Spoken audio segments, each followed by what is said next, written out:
Maka kalau mau mendapat syafaat Nabi, kata Nabi yang pertama, syaratnya perbaiki sholat. Saya sudah sholat Ustaz, kenapa hidupku susah? Betul kau sholat tapi tidak ikhlas. Hayya 'alas sholat. Asar lagi. Barusan kita sholat duhur, tidak ikhlas. Saya sholat Ustaz, betul kau sholat tapi tidak ikhlas. Mana buktinya? Main-main. Allah. Ya Allah. Siratal ladzina Astagfirullah. Siapa yang ngajar kau sholat?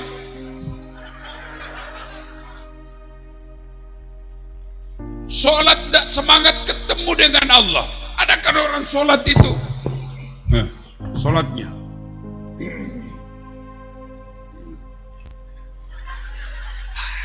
tidak semangat betul ketemu Allah. Wudunya ala kadarnya wudu.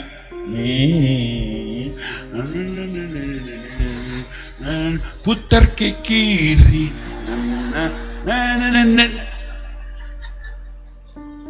Sholat lagi. Allahu Akbar.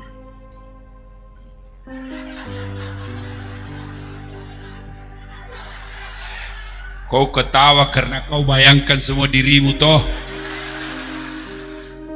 Iya. Sholat. Allahu Akbar. Sudah 2 rakaat ini atau 3 ya? Sudah tahiyat atau belum ini? Allah. Sudah itu pas rakaat sholatlah dia di masjid. Allahu Akbar. Rakaat kedua dia pegang kantonnya. Mana kunci motor ya? Imam baca wadduha, dia baca, kalau dia periksa kantonnya baru dia ingat, baru melengket di motor. Mati sudah hilang si motor saya.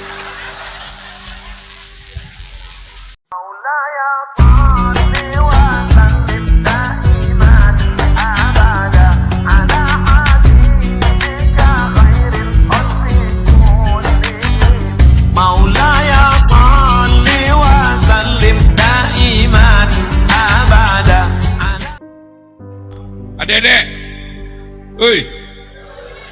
pernah lihat orang buta dalam hidupmu? Oh, malah dalam Indonesia pernah ada orang tunanetra tidak bisa melihat jadi presiden. Iya toh?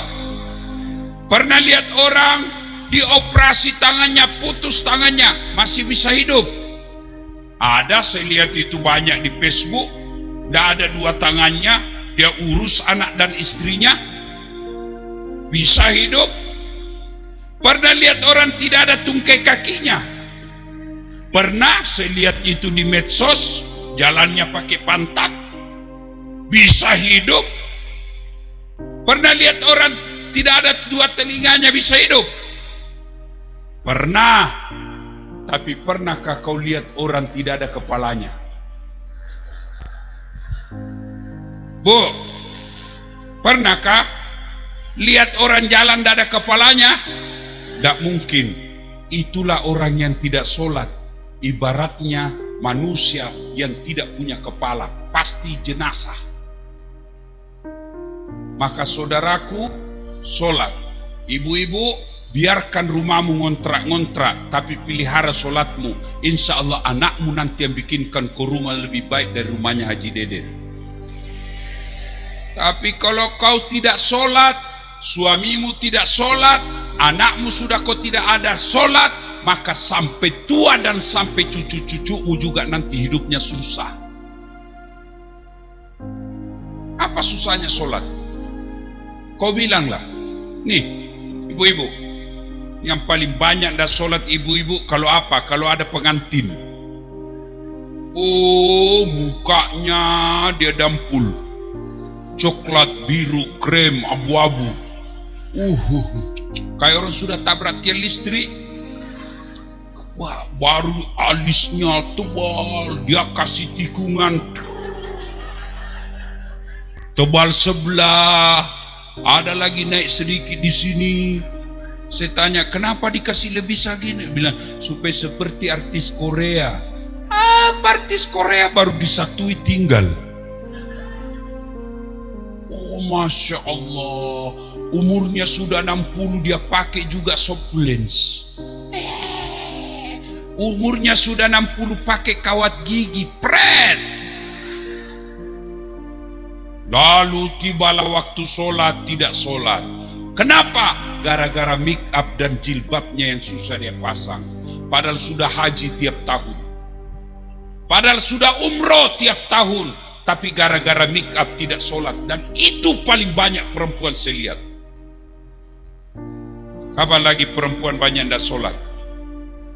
Kapan? Selesai haid. Gratis dia 5 hari. Dia tambah bonus 2. Kata suaminya, kenapa kada salat? Biasanya cuma 5 hari. Ini sudah 7 hari kau belum sholat. Belum bersih. Masih ada sedikit-sedikit. Kata suaminya, kau bohong. Apa bohong? Saya kasih lihat kau. Ini semua pelakunya ini semua ini. Ya. Hei. Bu. Capek sudah hidupmu susah. Perbaiki sholatmu. Kecil buat Allah kasih ke rumah. Kecil buat Allah. Kalau Allah yang katakan, ya Allah, kabulkan segala doaku. Lalu Allah langsung kabulkan. Allah cuma katakan, kun, fayakun. Jadi. Tapi gimana Allah mau dengarkan doamu kalau kau tidak doa? Dan doa paling baik, kata Allah dalam hadits qudsi, sedekat-dekat aku dengan hambaku ketika dia sujud, maka banyaklah kau meminta ketika sujud. Maka bu, kalau sudah capek hidupmu, masalah banyak, perbaiki sholatmu. Ketika sujud terakhir, ngadulah kau kepada Allah. Disitulah tempat paling baik berdoa. Kau capek lihat suamimu yang kasar mulutnya, tidak mungkin kau bisa jahit mulutnya.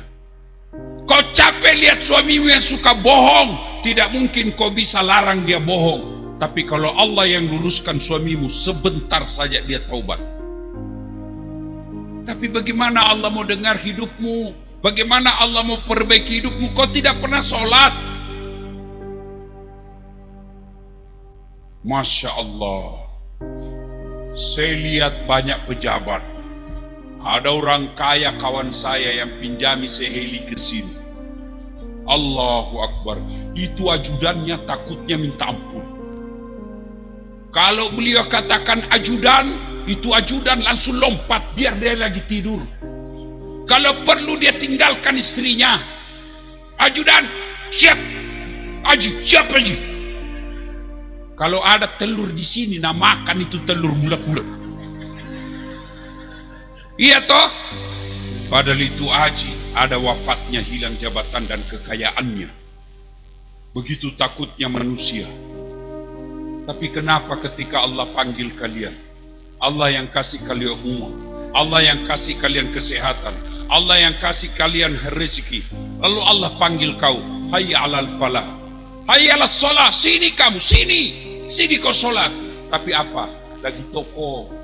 Hayya alas sholat, ada pembeli. Hayya alas sholat, ada tamu. Hayya alas sholat, lagi rapat. Allah berfirman, ya sudah, urus mako balik semuamu. Maka jangan salah, 30 tahun kau merantau ke sini, hidupku susah dan ngontrak-ngontrak. Kenapa kau tidak pernah menjawab panggilan Allah? Pulang ini sudah luar biasa kalian kalau sudah sholat dengan baik. Itulah hidayah terbesar dalam hidupmu. Selama ini masih kau malas sholat, pulang dari acara ini kau sholat dengan sebaik-baiknya. Percayalah itulah hadiah Allah terbesar dalam hidupmu.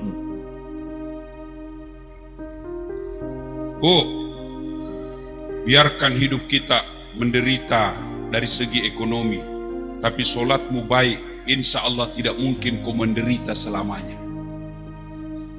Tapi kalau kau tidak sholat, sudah mukamu jelek, ngutang banyak, rumah bocor-bocor, suami jelek, bau keteknya, busuk mulutnya. Kapan kau mau bahagia? Di dunia sudah kau susah, akhirat lebih-lebih susah. Kalau hidupmu di dunia susah, baik solatmu, kecil ini di dunia, 70 tahun aja lamanya kau susah. Tapi kalau kau sudah masuk akhirat, aman. Tapi kalau sudah tidak solat, baiklah kalau kita kaya benar, punya pesawat 2, heli 8, uang triliunan, ya paling tidak kita sisa nikmati dunia. Tapi kau sudah miskin pula, baik, sudah miskin, jelek mukanya, kasar ngomong, rumah tangga bertengkar terus, apalah hidupnya di dunia ini. Hancur kau di dunia, lebih-lebih di akhirat. Maka kalau kita susah hidup, dekati Allah, biar Allah yang kasih kita dunia ini dengan sebaik-baiknya. Sholat kecil buat Allah. Maka kasihan kalau saya lihat ada orang sudah ngontrak-ngontrak, hidupnya susah, penghasilan tidak jelas, tidak sholat lagi. Di dunia kau sudah menderita, akhirat lebih-lebih. Maka kalau mau mendapat syafaat Nabi, kata Nabi yang pertama, syaratnya perbaiki sholat. Saya sudah sholat Ustaz, kenapa hidupku susah? Betul kau sholat tapi tidak ikhlas. Hayya 'alas sholat. Asar lagi. Barusan kita sholat duhur, tidak ikhlas. Saya sholat Ustaz, betul kau sholat tapi tidak ikhlas. Mana buktinya? Main-main. Allah, ya Allah,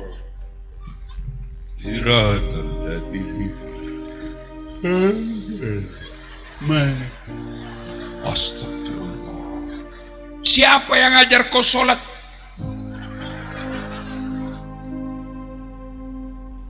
Sholat tidak semangat ketemu dengan Allah. Adakah orang sholat itu? Sholatnya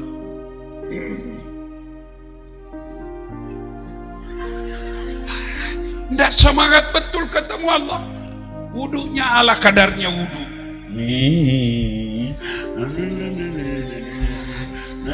Putar ke kiri.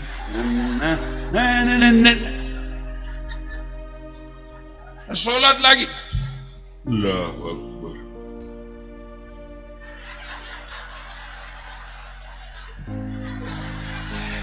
Kau ketawa karena kau bayangkan semua dirimu toh. Iya. Sholat. Allahu Akbar. Sudah 2 rakaat ini atau 3 ya? Sudah tahiyat atau belum ini? Allah. Sudah itu pas rakaat sholatlah dia di masjid. Allahu Akbar.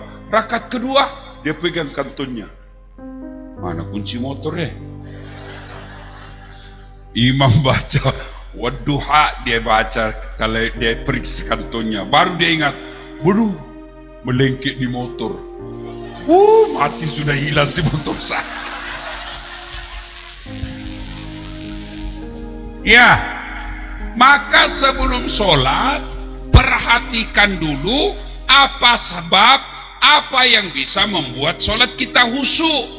Bagaimana supaya sholat bisa khusyuk? Al-Quran menginformasikan, 1, sempurnakan wudhumu. Jadi kalau mau khusyuk dalam sholat, ketika kau wudhu perbaiki. Jangan wudhu sambil menyanyi, jangan wudhu sambil bersiul, jangan wudhu seadanya. Biasanya yang paling banyak kita melalaikan sholat, kesempurnaan wudhu ketika membasuh kaki. Begini saja, nggak buka kerannya. 2, supaya bisa khusyuk dalam sholat, usahakan ketika kalian sholat pakai pakaian yang indah. Itu bahasa Quran, surah Al-Jum'ah. Cuma kadang-kala kita kalau mau sholat, baju dalam aja kita pakai. Bahkan ada ibu-ibu bilang, Ustaz, bolehkah sholat tidak pakai BH? Saya bilang, kenapa lagi? Udah bilang panas Ustaz. Boleh, cuma bayangkan kalau ibu ruku. Jangan ketawa anak muda, ini urusan orang tua. Iya toh? Iya ibu. Oi, boleh ndak tidak pakai BH? Boleh, tapi namanya tidak beradab dan kau tidak serius ketemu Allah. Boleh ndak ibu-ibu ketemu Haji Deden tidak pakai BH? Dia tempelin kau istrinya. Haji, ini Haji. Keluar kau. Iya toh? Bapak-bapak tanya, boleh ndak sholat tidak pakai celana dalam? Boleh, tapi bagaimana kalau bapak sujud?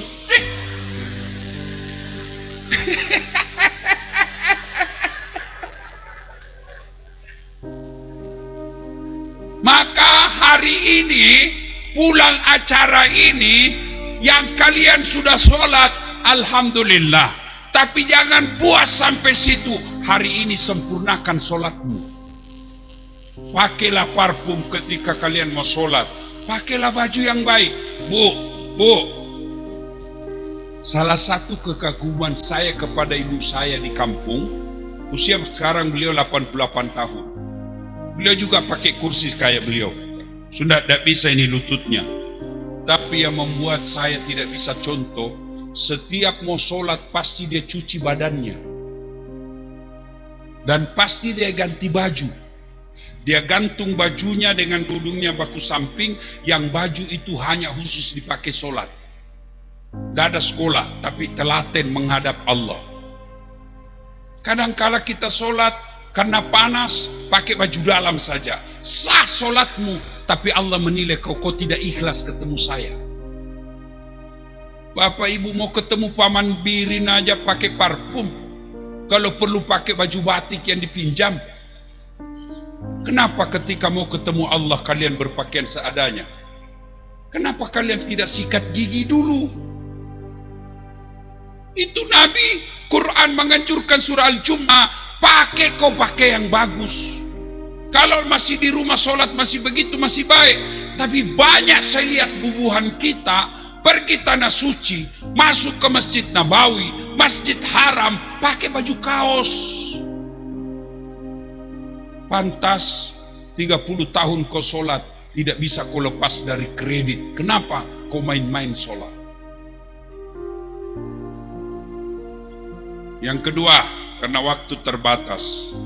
Kalau kalian mau mendapat syafaat dari Rasulullah, satu tadi pelihara sholatmu.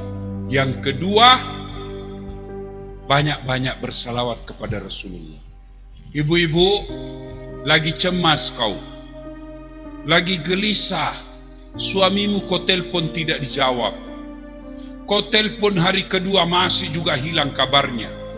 Ada kau dapat berita, saya lihat suamimu anu. Tidak usah kau curhat sama tetangga. Lebih baik kau salawat kepada Rasulullah. Mudah-mudahan salawat itu Allah lindungi suamimu. Kalau perlu suamimu yang suka nakal, ketika dia pergi, kau duduk menghadap kiblat, sholat hajat kau baik-baik, kau salawat sebanyak-banyaknya, niatkan supaya suamimu tidak tergoda perempuan lain. Begitu suamimu ketemu perempuan yang diingat wajahnya istrinya, akhirnya apa? Dia langsung balik. Itu berkah salawat. Bapak-bapak yang ada di sini, yang istrimu cerewet, ngomel-ngomel terus, salawati dia Pak. Benar. Salawati dia. Dia ngomel-ngomel aja kerjanya. Kalau dia tidur, salawati Pak. Dia lagi ngorok-ngorok, salawati dia. Allahumma salli ala sayyidina. Allahumma salli ala sayyidina. Pas dia bangun, kenapa salawati saya? Supaya kau makin cantik. Coba salawat. Adik-adik, ada hajat besar yang kau inginkan, salawat. Itulah sebabnya bubuhan kita orang Banjar, kalau ada niatnya yang banyak, dia lihat mobil nak mau beli, dia salawati aja dulu. Dia lihat rumah yang baik, dia salawati aja dulu. Apa hubungannya Ustaz? Begini ceritanya. Dengar, saya bersahabat dengan Haji Deden. Ada anak saya nakal. Oh, dia suka ganggu Haji Deden. Tiba-tiba saya meninggal. Datang anak saya sama Haji Deden. Haji, tolong bantu saya bayarkan uang sekolah. Haji ingat, ini anak nakal betul, suka ganggu saya. Tiba-tiba datang istrinya beliau. Jangan kau lihat itu anak, siapa bapaknya? Dasar latih, temanmu itu baik kan bapaknya. Oh iya, akhirnya apa? Dibantu ini anak. Bukan karena melihat ini anak, tapi apa? Karena bapaknya. Kalau Allah lihat dosa-dosa kita, tukang tipu, suka makan uang haram, istri aja kita kasari, gimana Allah mendengar? Tapi karena kita sebut namanya Rasulullah, orang yang paling dicintai Allah. Bahkan Allah begitu cintanya sampai katakan, andai bukan karena kau Muhammad, saya tidak ciptakan dunia dan isinya ini. Begitu cintanya Allah kepada Nabi.